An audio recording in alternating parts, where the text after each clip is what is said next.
अस्सलाम वालेकुम। तो आज हम बात करने जा रहे हैं एक बहुत ही अहम टॉपिक की, जो कि है जी ब्लड एग्जामिनेशन। देखें, अगर कोई भी हेल्थ केयर प्रोफेशनलिस्ट है, आया वो नर्स है, फार्मासिस्ट है, डॉक्टर है, फिजियोथेरेपिस्ट है, everyone should know how to interpret a blood report and basic reports।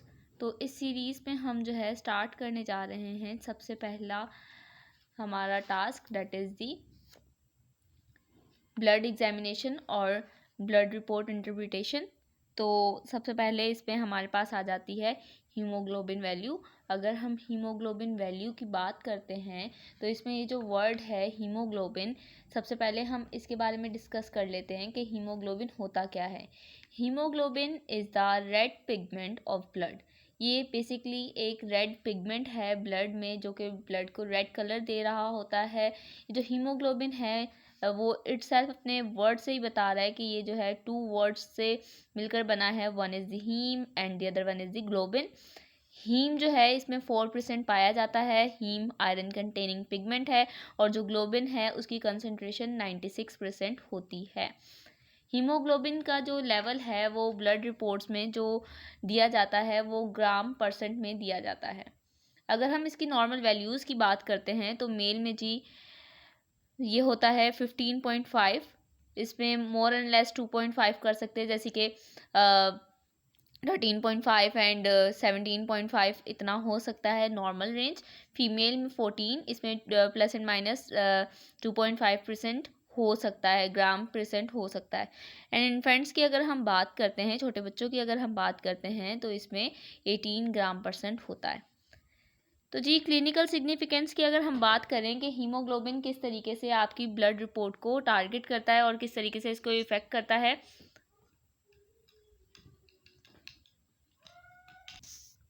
तो सबसे पहले हमारे पास आ जाता है जी, अगर तो आपका हीमोग्लोबिन नॉर्मल वैल्यू से कम है तो आपको क्या कॉन्सिक्वेंसेस हो सकते हैं, और अगर ज़्यादा है तो क्या कॉन्सिक्वेंसेस होते हैं। तो इसको हम क्लिनिकल सिग्निफिकेंस में डिस्कस करते हैं। तो हीमोग्लोबिन अगर हमारी नॉर्मल वैल्यू से डिक्रीज़ हो तो इसका मतलब है आपको एनीमिया हो सकता है, या पेशेंट को ल्यूकीमिया हो सकता है। यानी कि आपके पास जो हीमोग्लोबिन की वैल्यू अगर कम होगी तो दो कंडीशंस, अनीमिया और ल्यूकीमिया अकर हो सकते हैं। और इसके अलावा अगर आपके पास नॉर्मल रेंज से ज़्यादा अगर हीमोग्लोबिन की वैल्यू है तो इसका मतलब है कि आप ये एक डिहाइड्रेशन की कंडीशन में होता है और पॉलीसाइथीमिया की कंडीशन में होता है। पॉलीसाइथीमिया हमारे पास एक ब्लड डिसऑर्डर है जिसमें जो है ब्लड सेल्स की ओवर प्रोडक्शन होती है, और अनीमिया में ब्लड सेल्स की कम प्रोडक्शन होती है। सेकंड हेडिंग अगर हम डिस्कस करें वो है सेल्स काउंट। सेल काउंट्स में जो है हमारे पास ब्लड में 3 तरीके के सेल होते हैं, red blood cells, white blood cell and platelets. Red blood cell is also called as RBCs and WBCs are white blood cell. इसके अलावा प्लेटलेट होते हैं हमारे पास। रेड ब्लड सेल की अगर हम बात करें तो ये जो है ब्लड में बहुत ज़्यादा अमाउंट में पाए जाते हैं। इसमें जो है हमारे पास हीमोग्लोबिन प्रेजेंट होता है जो कि ब्लड को रेड कलर दे रहा होता है, और RBCs जो हमारे पास फॉर्म होते हैं वो बोन मैरो में होते हैं। ठीक है। नॉर्मल रेंजेस की अगर हम बात करें 4.5 टू 5.5 मिलियन पर mm³ इसका जो है नॉर्मल रेंज है मेल में, और फीमेल में 3.5 टू 5.5, और चिल्ड्रन में 4 टू 5.5 मिलियन mm³ होता है। ठीक है।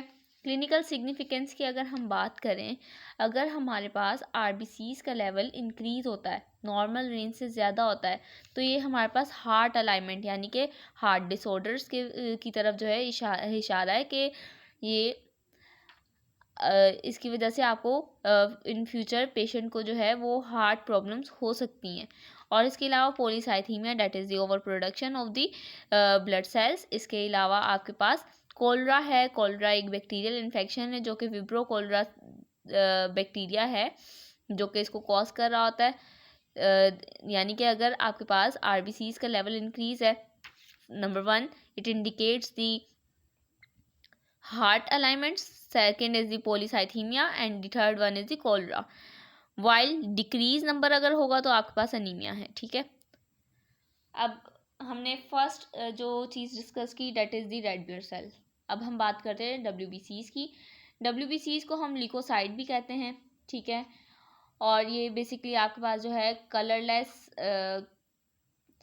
पिगमेंट होता है या कलरलेस सेल होते हैं जिनके अंदर जो है न्यूक्लियाई प्रेजेंट होता है। और ये इनका साइज जो है RBC से ज़्यादा होता है, लेकिन इनके जो क्वांटिटी है वो RBC से कम होती है। टोटल ल्यूकोसाइट काउंट जो है वो हमारे पास उसकी जो रेंज है, नॉर्मल रेंज 4000 टू 11000 पर क्यूबिक मिलीमीटर होती है, लेकिन हमारे पास जो 8000 पर mm³ जो है वो नॉर्मल रेंज है, इसकी average normal range. Clinical significance की अगर हम बात करते हैं, हाई टोटल ल्यूकोसाइट काउंट की अगर बात करें, अगर आपके पास टोटल ल्यूकोसाइट काउंट यानी कि WBCs का काउंट हाई होगा तो आपके पास एक कंडीशन है अपेंडिसाइटिस, ये एक इन्फ्लामेशन है।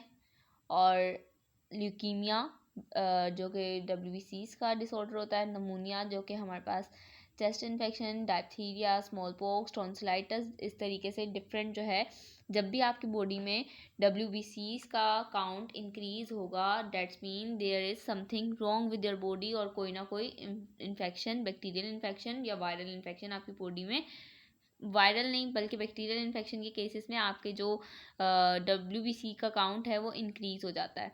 तो there is something wrong with your body, तो ये जो है इस चीज़ को इंडिकेट करता है।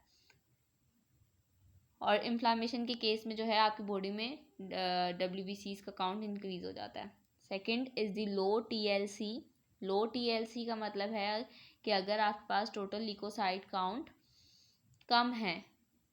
हाई TLC को जो है हम ल्यूकोसाइटोसिस कहते हैं, और जो लो है उसको हम ल्यूकोपीनिया कहते हैं। तो इसका मतलब है कि आपके पास कुछ कंडीशन जैसे कि hepatitis, thyroid, influenza, measles, parathyroid और एक ग्रेनुलोसाइटोसिस, ऐसी कंडीशंस हो सकती हैं।